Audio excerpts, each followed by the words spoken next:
She's saying no, but she's mad that she still can't even stand. She's so wobbly. Zhang Weili is furious. She's upset. But 100%. Oh, welcome in everyone to a brand new edition of Axe Kick Picks, episode 110. Today is Monday, June 10th, 2024.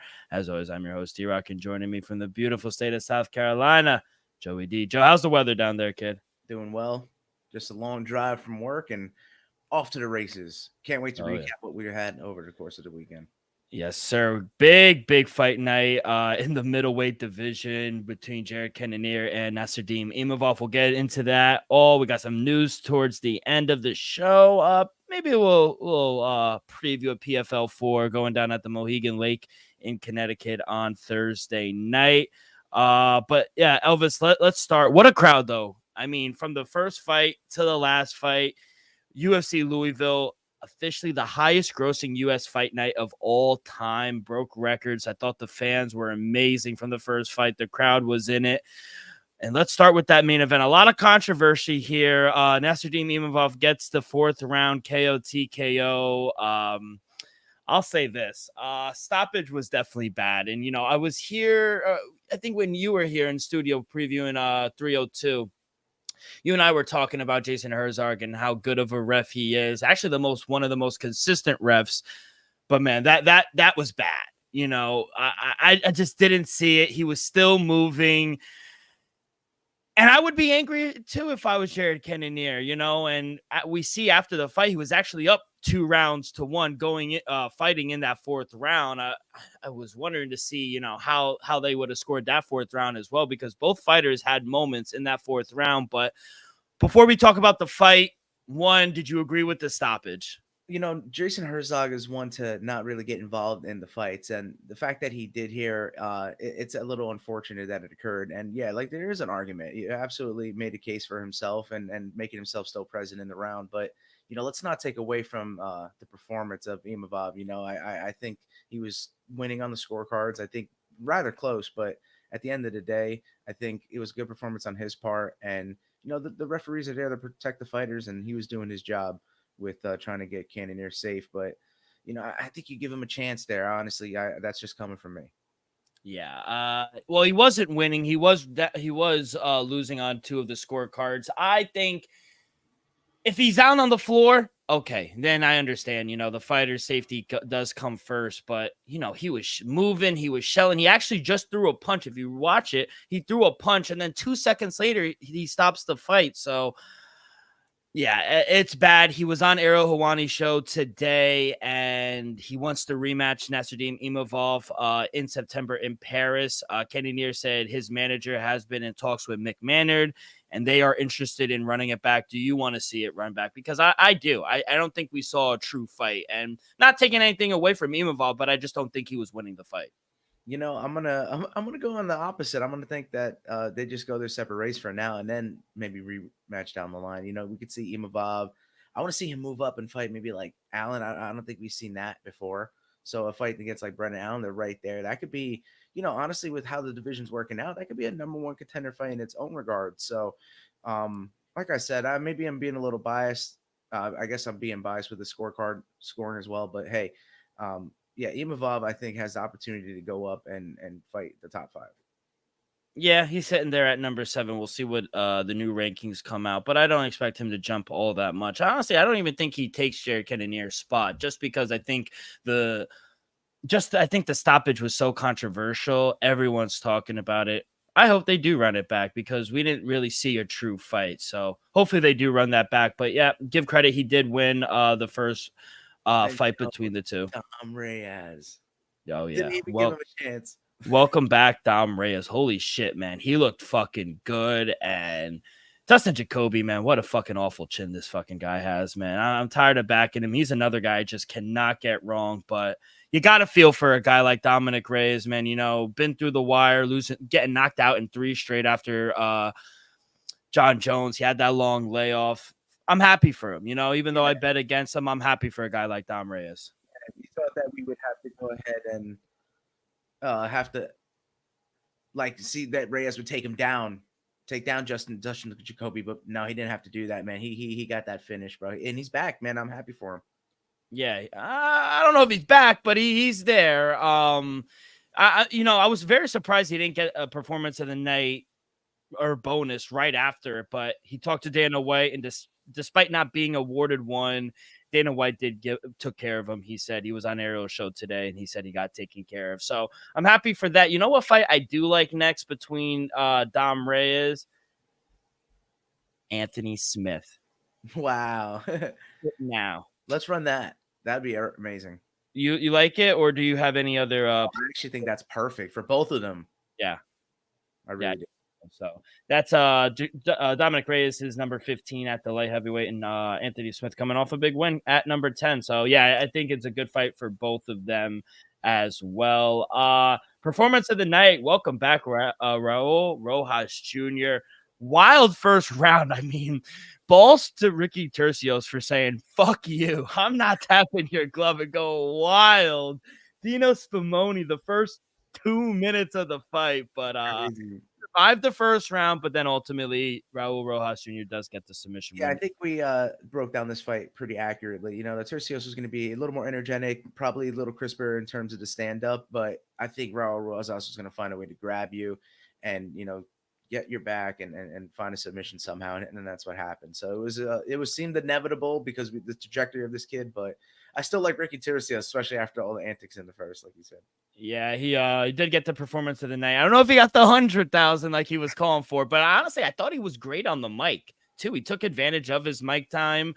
Don't know the screeching he was making in the beginning, but you know, I love the message. You're trying to buy his mom a house at 19 years old. You got to respect that. And I think he's perfect at the Sphere. I think they have to put him in the Sphere. I think that's a culturally accurate thing for like Mexican culture. I think that's like like a war call or something. He was just, Yeah.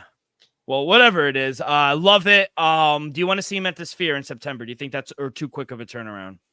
No, that September time, I think that's a good enough time frame. 2 months layoff, and he probably still good to train. I didn't take too much damage. Why not? Let's see him in the Sphere.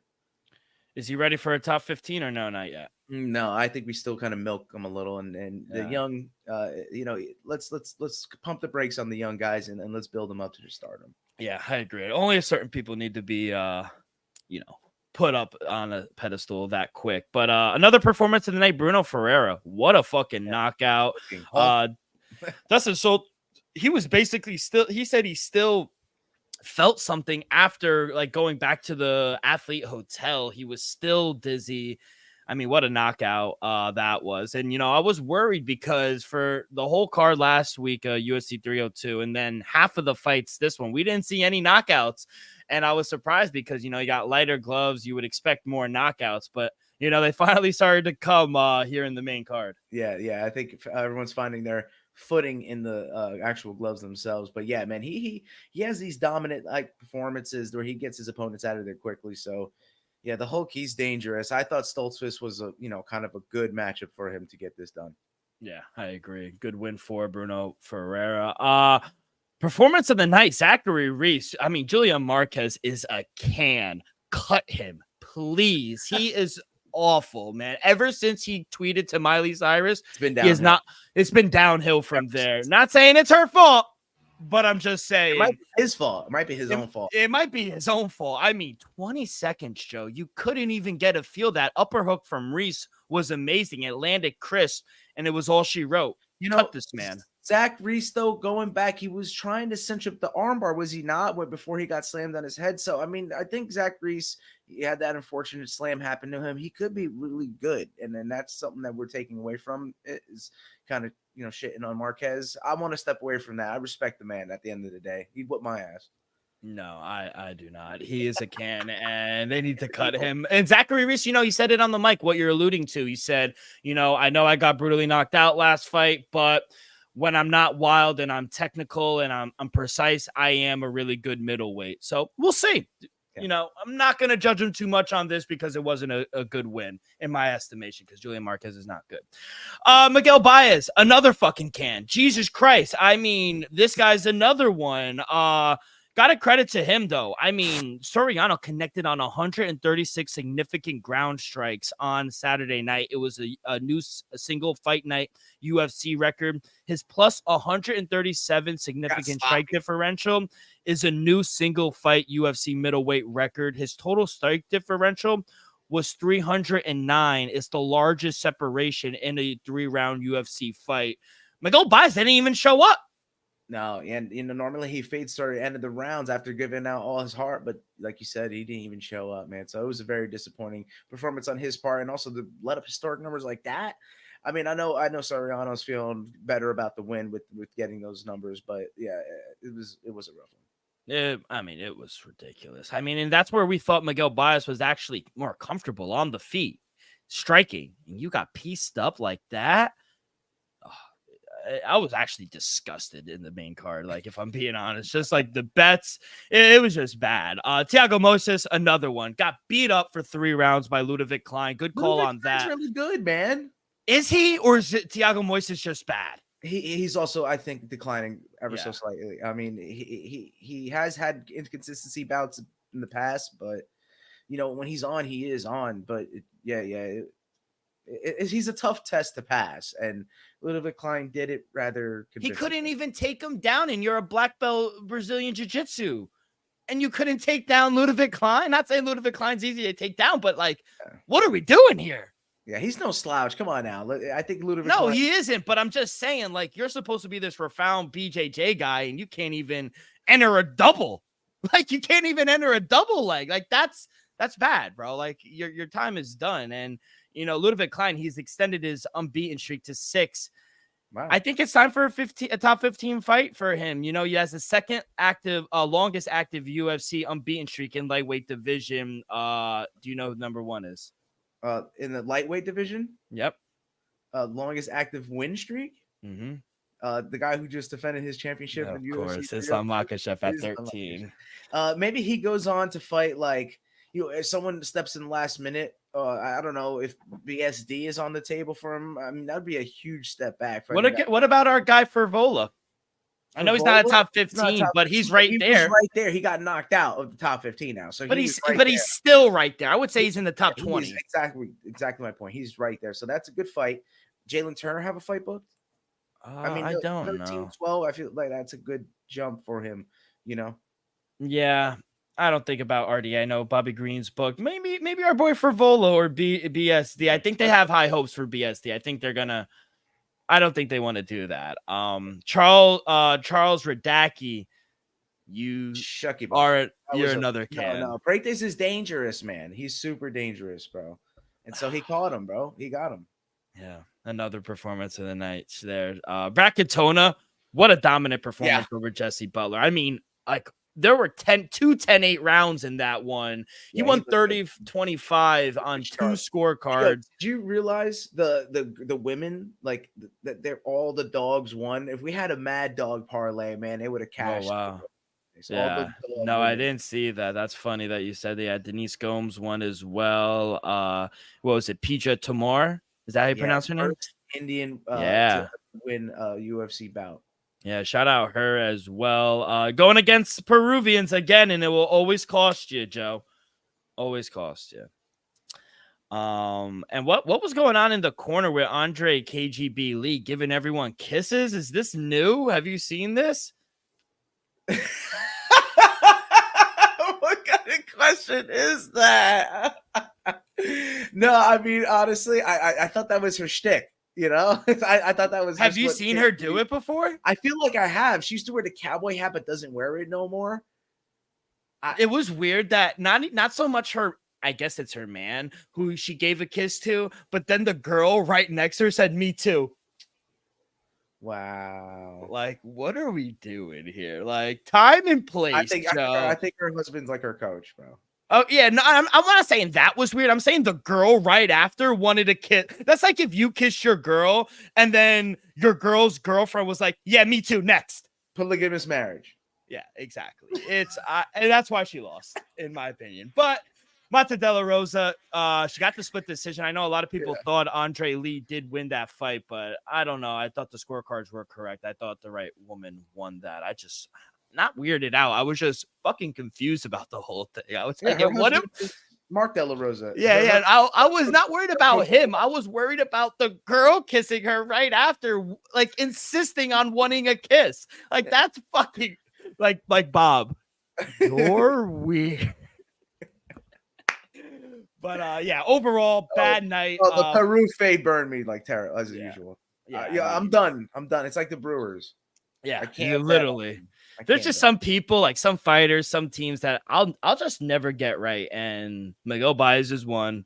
Thiago Moises is another one, and Dustin Jacoby is another one. So, yeah, I go 1-4. 1-4 on the night. Only get the under on the Rojas Jr. But other than that, and Jared Cannonier. I was on my way to a win, but Jason Herzog robbed us. But I got that at minus 140. I got Reyes at plus 185. Raul Rosas minus 250. The Hulk at minus 275. Very chalky there.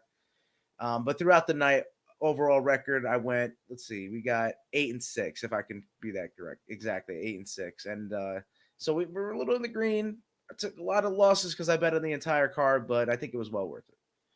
And now we're on to the first Japanese fighter to headline a UFC card. Do you know when? Tatsuro Totara. It's his fight week against Alex Perez. It's the first Japanese fighter to headline a UFC card since who? Well, I wonder, Japanese? Yes. So it's like we just like talked about him in 10 seconds left, and Kyoji Haraguchi fought Demetrius Johnson. I just wonder if it was for a main event. No. So, I'll give you the date and the year. September 23rd, 2017. Oh my goodness. I'll tell you who we fought. OSP. No, bro. That got me. I'm taking too long. Yusan Okami. Yushin Okami? Okay. Yushin Okami. Yeah, he's the first Japanese fighter to headline a UFC main event since September 23rd. That's what threw me off. He fought, how recent? 2019? 17. Oh, 2017. Okay.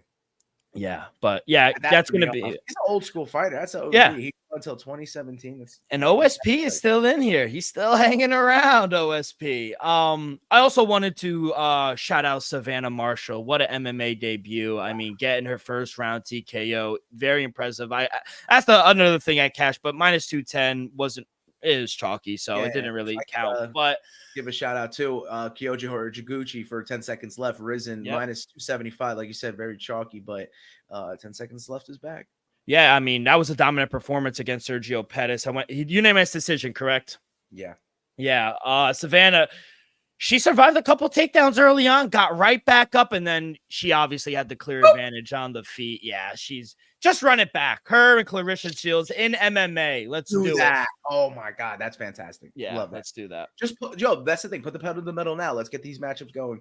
That'll start legitimizing the organization. We'll see. We'll see if the GWOAT wants it. We'll see if she wants it. But before we get to some news and bits and bops, a quick word from our sponsor. We are brought to you each and every episode by Viva Tequila Seltzer, the most refreshing hard seltzer on the market. Hands down. It is no wonder why Viva was voted #1 hard seltzer in the world by San Francisco World Spirit Competition. With only 88 calories, 0 carbs, 0 sugar, and a light 4.5 ABV, Viva is the perfect drink for your post-game celebration, as it was created with that active lifestyle in mind. We flavor tequila seltzer because flavor is the spice of life, and we like our drinks with just a kick, just like how we like our lives. Whether it's Huckleberry playing around a golf with the boys, or an elderberry watching PFL in Connecticut, it doesn't matter. Our favorites pair perfectly with the Artisanal Blanco tequila for that subtle and refreshing drink. Our belief here at Axe Kick Picks and at Viva is to live long, live well, and live it up. All right, okay. Like I said, PFL 4 goes down this Thursday night. Prelims start at 5:30. Main card goes down at 9 p.m. I was thinking about attending it a couple of weeks ago. It was right here, only about a 2-hour drive from where I'm at, but I decided to take this trip to Denver, so Yeah. had a hold on that. But I think you did the right thing. I hate to yeah, say. yeah, no, I do too. But I wanted really to see Dakota Dachevich. She's the biggest favorite on the card. She's in the co-main event. I'm glad that they're kind of hyping her up a little bit because, I'll go out on a limb, kid. I'll go out on a limb and say I think she could fight for UFC gold now. I really Right. do, and I'm not saying that. And possibly win it. Yeah, and possibly win it. Like, I think she could beat Alexa Grasso, if I'm being honest. Like, and people are like saying, "Oh, who is she?" No one really. You're gonna know her real quick. She's You're one of the gonna most know complete women fighter and one of the most advanced in the strikers world. I've ever seen. Yeah, Yeah. in my lifetime watching the sport. She fights Chelsea Hackett this Thursday. Chelsea Hackett plus 900, and she's no hack for no pun intended either. She's a good fighter, but that just and that just shows you how good Dakota is to be 13-1 favorite. I mean, we got a big favorite in the main event as well. Valentin Molodovsky, he's a minus 305 against Litton Vassell, plus 245. You got the heavyweights going and the flyweights for the women as well. So you also got Liz Carmouche going. She's a minus 300 favorite. Santos is on the card, no? Yeah, Tyler Santos. She's facing Jenna And Bishop. Thiago. Yeah, Thiago Santos. And Tyler.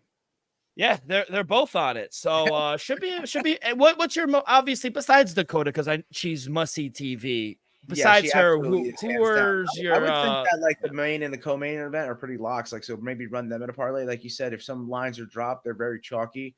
The main event and the co-main event, but Dakota Dacheva and Valentin Moldavsky, this is their fights to win. So I would put them together on a parlay. And honestly, like you said, if it's not Dakota Dacheva, man, I mean, there's a lot of the heavyweight fights are going to be interesting to see. It's fun. The big guys get in there and mix it up. I guess we'll have to see. I guess you know what. Caruana Bobby versus Liz Carmouche might be the most closely contested fight on this card. Dennis Goltsov could possibly run through Thiago Santos, but I really think that Caruana Bobby could be competing with Liz Carmouche. I think she could surprise a lot of people. I'm surprised it's not for the belt. No, because Liz Carmouche is competing for the season to get her belt. That's just stuff of legend. So we'll see if she can get through her.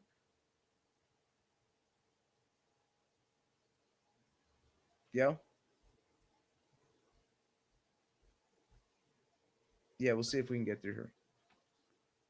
You're muted. Oh, my fault. First time I did that. But yeah, like I was saying, the card kind of widespread, a lot of high favorites. I was just saying Tyrell Fortune, it's kind of not a pick 'em, but it's the closest match between Marcel Golm plus 145 and minus 175. I'm trying to only bet online if they have that in your state. That's the only book I'm seeing right now that has odds. You can't even parlay anything. I'm trying to parlay them right now as we speak. And it says you cannot parlay them. So unless you want to lay 1,300 with Dakota, though, I mean, you should do that because she is going to win. But outside of that, nothing I really, really like. But definitely going to be watching it. We'll recap it on Friday. But some news in bits. PFL, Mark DeCasey. Do you remember him from the UFC? Mark DeCasey, yeah. Yeah, he signed with the PFL. He's making the move over. Do you like the move for him? That's fun. We'll see what he could do. He had a couple highlight moments in his UFC career, so he made a name for himself and very well could succeed in the PFL. Yeah. By the way, did you have your eyes on Octagon 58 this weekend? A little bit. I saw a little bit of it, but not. I think I missed the main event. Yuri Prohaska was in attendance for Octagon 58. He revealed he signed a contract for his next fight. Who and when do you think we'll see him? I think it's Alex Pereira, if I'm being honest. Yeah, interesting. Even though he said he was going to try to go down to 185, it seems he's going to have to fight the rematch. But I mean, what's why run that back? What's the controversy that he finished him too soon?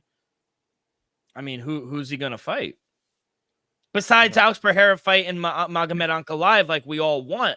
But I don't, to be honest, it's not out there, but I think we could speculate. I don't think Magomed's ready. Why is he not ready? Who's he going to fight? What's going on? Hurt? I don't know. There's a multitude of reasons why he might not want to fight. Not ready, needs more time. They're probably going to swing around Alex Pereira kind of quick, maybe Perth, maybe September. He just doesn't want to fight for whatever reason right now. And the only other person you have is Yuri Prohaska. Who else are you going to fight? Jan can't fight.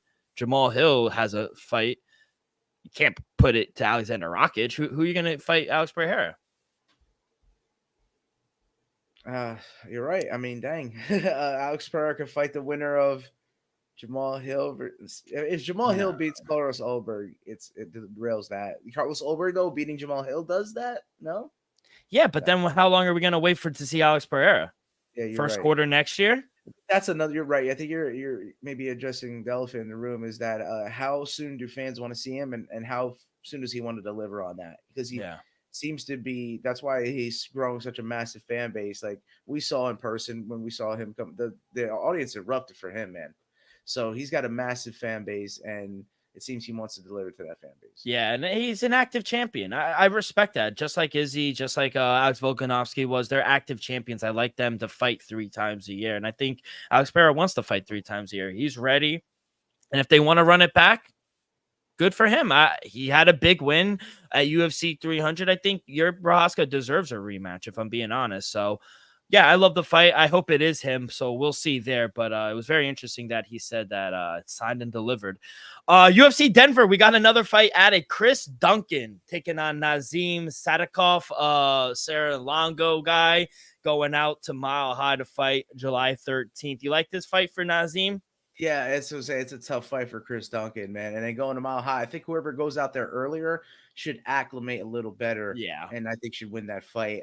Barring that they miss weight or anything like that. As we saw a couple of the missed weights this past weekends, they actually are losers. They normally have that advantage. They don't have to cut that extra weight, and they have the more, time to recover. Normally they have a little advantage, but it seems that missing weight has been disadvantageous. It's not smart to miss weight. Yeah. Be professional. Yeah, 100%. Be professional. And I agree. I think this is a tough fight for Chris Duncan, if I'm being honest. Nazim, power puncher. And if he connects, I don't know how the chin is for Chris Duncan. But yeah, big fight for Mile High UFC Denver. We got 2 fights. Don't know where this event will take place, but we got 2 banger of fights. September 7th. It's a fight night. No one knows where. It's not at the Apex, so we're still deciding. But September 7th, Gilbert Burns taking on Sean Brady to headline it. And then co-main event, Kyle Nelson and Calvin Kattar. You liked it? Yeah, I like it. Why not in like Canada somewhere? Yeah, I Montreal. Let's book it. Get Canadians to go on the card. I think people would love that. I think it's timing up right for that. September time, it's not too cold. Should be mild in the fall, and it'll be nice time to go up there, eh? What do you think about Calvin Kattar, number 9 featherweight, fighting an unranked Kyle Nelson? No disrespect to Kyle Nelson, but they're kind of giving him a big push, I think. Yeah, that's what I mean. I think why not put it now in Canada, eh? And then go on, and we're gonna put more Canadians on the card. Yeah, that's I think the move. Honestly, try to get into Canada. I think maybe that's what they're going for, and they're getting held back by the Canadian government. I don't know what's going on, or they can't get permits themselves, or whatever the case may be. But with that big of a jump for Kyle Nelson, yeah, that's why I immediately went to saying let's do it in Canada. And what do you think about the headline, Gilbert Burns and Sean Brady? Not the most Canadian people. No, but those are a name that I think the Canadian fans would appreciate. You know what I mean? Like to see a welterweight matchup like that, they're going to get a good fight because Sean Brady, he's got, good wrestling in part of his jiu-jitsu, and Gilbert Burns has been, a legitimate champion in the jiu-jitsu world. So I think that's a great fight because I think their hands will match up stylistically in terms of both what their capabilities are. So, yeah, I think it's going to be a great fight. I think you're there for a treat. Yeah, both guys coming off losses to Bilal Muhammad. We haven't seen literally their last fights. Yeah, literally. We saw him at 300. Gilbert hasn't fought since then. No, he was dealing with an injury, and Sean Brady kind of face got broken by my man Bilal Muhammad. But Sean Brady has fought since then, and he's looked good in his return. Who did he fight? I don't know, but he like really like dominated. I think he dominated someone, man. I could have swore. Let me see. Let me go to his Tapology real quick because Like that UFC, Shared Dog, shout out. Oh, Whatever. he beat Kelvin Gastelum. Bro, Yeah. he manhandled Kelvin Gastelum. I hate to say that, but he did. He Yeah, manhandled him.